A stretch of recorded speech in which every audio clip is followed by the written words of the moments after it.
pa rin pong nakatutok at nakikinig sa number 106.7 Energy FM. Pag wag mo sabihin radyo, Sabihin mo, yun, hindi ba? At syempre sa lahat pa rin ng ating mga pangga na patuloy pa rin pong nakatutok. Ayan, maraming salamat po. Syempre sa mga gusto ko hinawakan mo mismo yung mikropono mo. Kasi sabi ko, ba't parang lumiit yung ano pala yung patungan? Minsan diba? walang tungtungan yung mikropono Correct, mo. diba? Minsan ikaw yung mag-a-adjust. Ay, kung mababa yung mikropono. Tama, adjust. Yuko, Handheld. diba? Ay, handheld! Tama, luhod-luhod. Pwede kang lumuhod, pwede kang yumuko, pwede kang mag-side. Ganyan. Kasi umaawit si Kapitana Sisa. Oo. Kaya marunong kang maghawak ng mikropono. Tama. Sa Isa sa tamang mga paborito kong awitin ay ang awiting hanapin ko. Ay. Ayaw mo ng papa-umamaw? Hindi. Paparapapa. Ay. Energy. Tama. Di ba yan? Baka naman. Uy, baka naman. Tsaka Mare, Mali mo. bumati muna tayo. Mali mo, di ba? Masama tayo kina Meme Vice tsaka kay Pau, Mama Pau. Oo. Di ba? Kahit wala sa background ng mga chikadora kumakain din ng manok. Ano? Di ba? Bakit ba? Hindi ko ma-imagine. Ay, nako. Baka magmukhang maliit yung mano. di ba? Anyways, ako po si Kapitana Sisa. At ako naman yung Tita Cora. Dito pa rin ang Baklitas. Woo! Woo! Oy, Mare, bati lang ako. Go. Ay, batiin ko lang, Mare, yung mga nakatutok sa atin dyan sa may, sa may Marikina. Ayan. Sa Marikina. Tumana ba yun? Oo. Tumana, nakatutok sila ngayon. Oo. Pati na dyan sa may Kulyan Optical, nakatutok sila. Lakas daw ng radyo nila Oy, dyan sa may hello. Maraming salamat sa pagtutok ninyo. Hindi Tsaka ba? sa Ermita. diba? May mga nakatutok sa atin dyan. Correct, ang dami. And again, maraming salamat Ang dami sa... nang tumutok sa atin dyan kahapon eh. Yeah. Kinukuha yung bag ko. Naalala ko na naman yung... Ano? Para saan yan? Oo, diba? Tinutok, alam mo yun, marami nakatutok. Tapos sabi, akin yung bag mo. Ay! Sorry, iba palang pagtutok pala ito. At hindi yan dyan sa may Ermita. Uy, we love Manila. Yes, Manila. I keep coming back, Manila. Quiapo. Diba? Pati na dyan sa Avenida. Correct. Tumatambay ang bakla. Tama. Ay, Mari, batiin ko lang si Chang Ami. Sige, go. Na napakaingay. Tsang Ami, walang pabigas? Christmas Pasko na. Wala man lang pa 25 kilos. Dapat nga daw tayo nagbibigay sa kanya. Uy, bakit? Siya to nakakaluwag. Ang dami nga niyang paninda, di ba? Sa bagay. Ano ba naman minsan, papiliin mo naman kami dyan ang gusto namin. Chang Ami, nakakaluwag-luwag ka mo. ba? Hindi yung gusto mo lang ibigay. Yun paano kapag pinapunta tayo doon ni Chang Ami na sabihin niya, bigyan ko kayo ng 1 minuto, hakutin niyo kung anong gusto niyo dyan. Ay, 5 yun sa akin. Huwag mong inaano ang mga retiradong shoplifter. Tama. Diba? Forte ko yan dati. Kalalaking tao buntis. Nagtago ng gatas sa tiyan. Diba? Nagsusok-sok Oo. sa... Paano mo nga nailalabas yung mga yun, Mare? Ha? Ay, teka lang. Ano na chika mo? May chika ako. Bubuin ko lang yung mga balibalitang kasi, Mare, nakalat ngayon. Itong balita na ito na, di ba, itinatanggi nga. Hindi nga nagsalita itong si Andre Brillantes, Mare. Sa hiwalayan ng Daniel Padilla at saka Catherine. Mare, kalat na kalat ang balita ngayon na may katotohanan nga. Uy, yan ba yung nagva-viral video ngayon ni Sue Ramirez? Hindi ko sure kung yan yung nagva-viral video, pero ito alam yung ko video. meron isang video pa na nagva-viral na para bang yung video na yun parang patama kay Andrea Brillantes. Naku, hindi lang yan, Mare. Eto na nga. Ay! Kasi Mare, may video pala itong si Andrea Brillantes at saka yung jowa ni Miles. Si Elijah Canlas. Diba? Mare, nagsusubuan ng pagkain. Ano namang masama doon? Siyempre, kami nga ni Toby, ginagawa namin yan. Tayo din. Pero Mare, siyempre, nachichismis. Hindi nga lang ako nakikitinidor ng pagkain. Diba, Nicole? Tsaka si Nicole na titikman lahat ng frap para malaman kung yun yung order niya. Si Nicole ang planong alam mo yun. Yung planong tigman lahat ng frap para malaman kung tama yung order niya. Yung tsahe niya masungit. So ano, titikman mo lahat? So yun na nga. Ang chika Mare. Ano sinusubo? Pagkain. Ano namang masama? Eto na nga, nakarating nga daw ito, Mare. Kay Miles. Kay Miles, nitong nakaraan. Pero bago yata maghiwalay pa. Tapos, Mare, according dun sa mga kumakalat na balita, nung nakarating daw ito kay Miles, nag-message daw itong si Andre Brillante at tumawag. Kay Miles? Kay Miles. Ano daw sabi? Ate, sorry na nakarating sa'yo yung ganito, ganyan, yung video. Sorry naman pala. Alam mo daw ang Miles. Mare, basag ang cellphone dahil initya ang cellphone sa buwisit niya. Kay Andrea? Oo, yan ang nababalitaan natin. Kaugnay ng balita, Mare. Kaya naman yung cellphone. Kaya nga. Sana binigay na lang sa atin. Hindi, iPhone yata yun, Mare, pero may Play Store. China. Tapos pag pinindot mo, may I help you? Wow! Hindi si Siri. May ano, tat. Diba?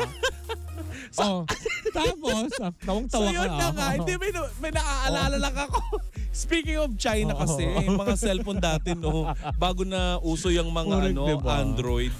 So yun na nga, Mare, balik tayo kay Andrea. Kaugnay ng balita na yan, Mare. Alam mo ba dun sa set daw ng Senior High? Itong si Andrea, Mare, nagkakaroon kasi ng paksyon-paksyon doon at lahat halos daw doon naiinis dito kay Andre Brillante. Talaga ba? Dahil yung nagpo-portray na kapatid ni Canlas, nung jowa ni alam mo ano ba pangalan noon? Miles, Elijah Canlas. Elijah. Ano daw, Mare, may gusto din daw dito kay kay Elijah. Babae. Parang may Gwapo naman kasi yung bata. May itsura naman. Diba? Ako for me sarili ko lang kasi syempre hindi naman natin, di ba, lahat bet. Totoo. Type. Pero may itsura naman yung bata. At saka magaling umarte. Correct. Yun ang nagdadala kay kay Elijah. So yun na nga, Mare. May paksyon-paksyon at kinaiinisan daw di umano according dun sa ating source na itong si Andrea daw halos walang makasundo sa set dahil nga daw dyan sa issue na yan. At kaugnay ng balita na yan, Mare. Pero wala yung konfirmasyon. Wala pang konfirmasyon. Yan ang linawin natin, di ba? Chismis lang din naman yan. Okay. At saka ito pa, Mare. Doon sa isang basher, Mare, na nag-comment sa isang post na kung question kung paano magpalaki ng anak yung nanay ni Andrea, abay sinagot, Mare, ng nanay ni Andrea na yung pagpapalaki daw niya, siya daw yung klase ng ng tao na nakapagpatayo ng bahay, nakapagpaaral ng mga kapatid.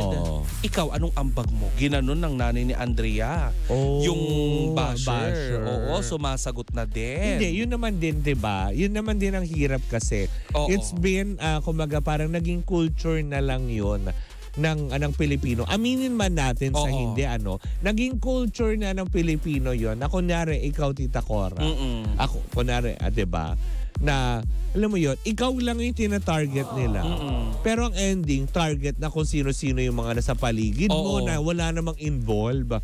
Na 'di ba? Na ganun yata, Mare, ang mga pangit. Ang mga hindi ko nilalahat pero marami akong kakilalang Pilipino na ganun. Diba? Na kapag may kaaway sila, ang titirahin nila is yung soft spot mo, which is yung pamilya mo. Family, 'di ba? Katulad niyan, lumalaban yung nanay di syempre nasupalpal kayo. Pero Mare, ang pangit Ngayon pag lumaban, sasabihin nila, ay ang yabang mo naman. Anong yabang doon? Pinilit mo yung tao magsalita. Mare, pero ang pangit na ang bata pa ni Andrea pero nababansagan na siya ng kung ano-ano dahil sa mga issue. Diba? Tingin mo, Mare, hindi naman natin hinuhusgahan Kasi tayo, Mare, naniniwala, ang tagal na rin natin sa Baklitas, na naniniwala tayo na kung may mga issue ganito, may pinagmumulan. Correct. Pero alam mo yon, sa aspeto naman yon, hindi sa pinagtatanggol ko si Blythe.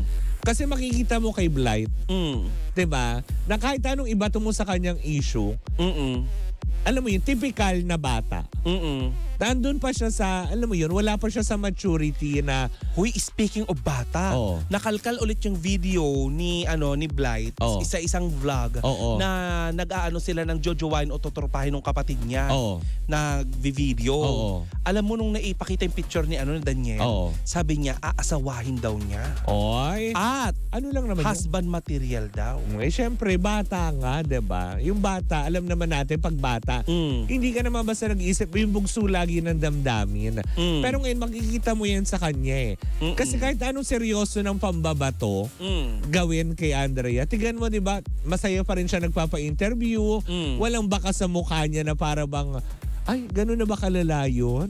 Ay, gano'n na ba kabigat? Typical bata. Na tipong sa mga ganong aspeto, papatulan niyo po ba yung ganon? Diba? Nakad mo sabi yung bansa iba, kung maga sa iba yan. Mang-aagaw. Hindi, sabihin mo sa mga veteranang actress yan. Kung hindi nagbula-bula na naman ang bibig. Diba yung mga ganon? Diba? Sabihin mo yun sa veteranang actress na, alam mo yun, ay malandi ka, oy ganito. Ganyan yung mga bansag eh. Sa tingin mo, hindi ka babalikan yan. Pero diba, yung pagkamusmos nung bata, alam mong talagang nandun pa rin siya sa playful eh. Diba? Even yung breakup nila lang ni Richie Rivero, nasaktan siya. Pero tingnan mo naman, ang bilis niyang mag-move on. Kasi nababaling na naman yung attention niya sa ibang tao. Pero it doesn't mean, ina-apply niya yun everyday. Diba? Sa kanyang buhay. Baka sabihin niyo, kinakampi ako si Bright. Hindi. Subukan niyo lang pong intindihin yung pagkabata niya. Sabihin na nga natin pangit, immature. Pero bakit hindi kaya siya pinagtanggol nitong si Catherine Bernardo?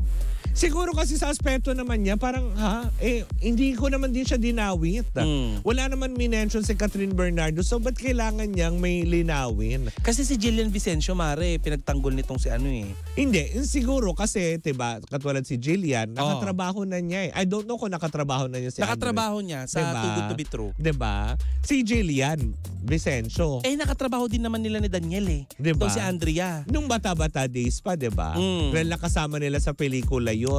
So sa tingin ko, for me ang tingin siguro kasi talaga, maski si Catherine, the reason why hindi rin niya inaano, kasi tingin nga niya kay Andrea bata. Diba?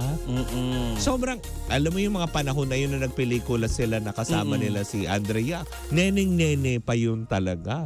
Diba? So, ba't mo iisipin na magiging karibal ko yun? Diba? Maaring may ibang problema talaga eh. Kaya lang syempre, pinilit na nilang tapusin yun.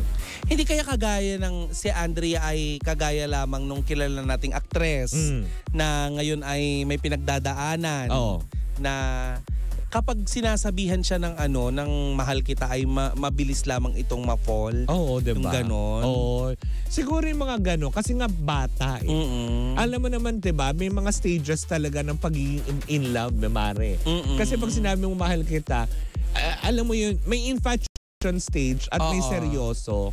Maaring yung infatuation stage na yan, alam mo yung mga bata na, alam mo yun, in love sila sa idea na dapat in love lang sila. Yes. Pero hindi nila nararamdaman kusayan sa kalooban nila na dapat nga ba ako ma-in love? Kasi wala pa siya dun sa matured level na yung tipong na-experience na niya lahat. Mga tipong ganyan. Tsaka ang bata pa kasi nitong si Andrea para masangkot sa mga ganito. Diba? Na parang tipong para sa kanya baliwala. At typical parang sa high school, ganyan. Pag sinabihan mo siya, ay malandi ka. Diba? Mamaya sasapukin ka lang nun pero baliwala sa kanya yun. Diba? Kasi dead ma. Kaya siguro ganun yung attitude ni Andrea na hiniintay ng tao na magsalita siya. Never yung magsasalita. Oo nga daw. Kasi nga yung hiwalayan nga ni Catherine tsaka ni DJ, di ba? Hindi siya nagsalita. Dito pa kaya kay Elijah. Tsaka kay Miles, di ba? Oo, na-confirm din na hiwalay na. Di ba? Na nakakaloka. Bakit di nyo na lang din isisi sa kanya yung hiwalayan di umano? Nitong si Sara Labati at tsaka ni Richard Gutierrez. Hindi yung si Tita Annabel ang ina... Diba? Tinatawag yung Monster Mom. Diba? Why? Alam niyo ba, yung nagsalita na doon si Sara Labati, di ba? Oh. Pero ibabalita ni Tita Cora yan sa mga susunod na araw. Abangan nyo yan. Diba? Dahil makakapanayam natin mismo. Di ba? Si Tita Si Sara. Annabel. Ay, hindi. Si Sarah Jean. Oh. Nakakanta lang. Ikot-ikot lang. Ikot-ikot-ikot lang. Hindi ikot-ikot. Ikot-ikot. Kinutikot lang. Hoy, iba yung kinutikot Uy, lang. nako, nakakaloka. Pero yun lang, diba? Nakakalungkot. Kulang kasi sa tao ngayon yung unawain mo muna yung sitwasyon. Hindi yung tipong kagad sausaw ka tayo sa issue tapos papanik ka kagad sa isa. Oo. At saka Mare, importante ngayon sa mga artista talaga na magkaroon sila ng healthy na na supporting foundation na ba tawag doon? Mga supporting people. documents. Support. Oo. Family. Support team. Oo. Kasi Mare, 'di ba, hindi lahat ng nasa likod mo is stable eh. Correct. May mga pagkakataon na yung mga taong nakasuporta sa likod mo minsan tinatalikuran ka. Kaya importante na kapag nasa showbiz ka ay napapaligiran ka ng mga taong alam mong mahal ka. Tama. Hindi yung kung ano yung nangyayari sa likod ng camera chichinichikan nyo. Kaya nga tingnan mo, 'di ba? Hindi nagre-react si Light. Sinong binanatan ng mga netizens? Yung nanay. Yung nanay patola. Ay nakahanap kayo ng katapat. Diba? Hay nako, Mare. Ay nako, sa mahaba pang usapin ito. I-enjoy mo ang iyong bakasyon. Oy, maraming salamat. Ayan, huwag niyo pong pabayaan at samahan niyo pa rin si Tita Cora sa mga 2 linggo na lang naman na. O, diba? So, sa Enero, sa ating pagbabalik, 2 years na po ang Baklitas. Ay! Maraming salamat po sa inyong lahat. Sa lahat ng sumuporta since day 1 namin. Yung mga bashers namin, mahal namin kayong lahat. At syempre sa aming mga loyal listeners at mga viewers namin, yung mga bago din na natutuwa sa aming programa. Maraming salamat po. Tsaka sa mga nanonood sa atin sa Facebook Live. Diba? Araw-araw natin nakakasama. Naman, maraming salamat sa inyo, diba? Kay Ate Faye Lara. Oo. Na mula unang araw natin, may trabaho, kahit anong sa US, ay nakikinig siya sa atin. Nakakaloka. Siyempre, newly found friend natin si Cathy Amos ng Australia. Diba? Correct. Maraming salamat sa inyong pag-antabay. At syempre, ako yung magbabalik Enero na po. Dahil magbabakasyon. Gusto kong pasalamatan, Mare. Of course, maraming salamat, Doc Nino Redel. Yeah. Wow. I love you. Kaya palang kinis mo ngayon, No, syempre, because of the stem cell. Only Doc Nina touches your skin. Naman. And my teeth also. Ay, hinawakan lahat ni Doc Nina. Yes. Wala siyang tinira. Hi, Doc! Love you! Ayun na. Siyempre magiging busy rin tayo dahil kung hindi rin po talaga ako magbabakasyon dahil sunod-sunod po yung mga ganap natin.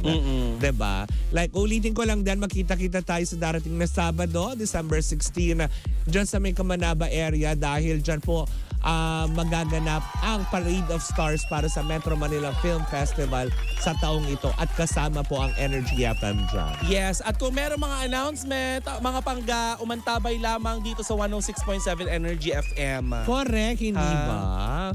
Well, dahil tayo yung official media partner ng Metro Manila Film Festival. Diba? Nakakaloka yan. Kaya nga naman, for the meantime, pansamantalang po muna ako yung magpapaalam. Ako po si Kapitana Sisa. At ako po ang inyong Tita Cora. Na sasamahan kayo hanggang sa Kapaskuhan. Eto pa rin ang mga Baklitas! Woo! Woo! At tuloy-tuloy pa rin po ang ating tugtugan. Siyempre dito po lang yan sa number 106.7 Energy FM. Panggawag mong sabihin radyo! Sasabihin ng lahat ng mga taga-Asia Wide Refreshment Incorporated, yan ang RC Cola. Sabihin nyo! Energy!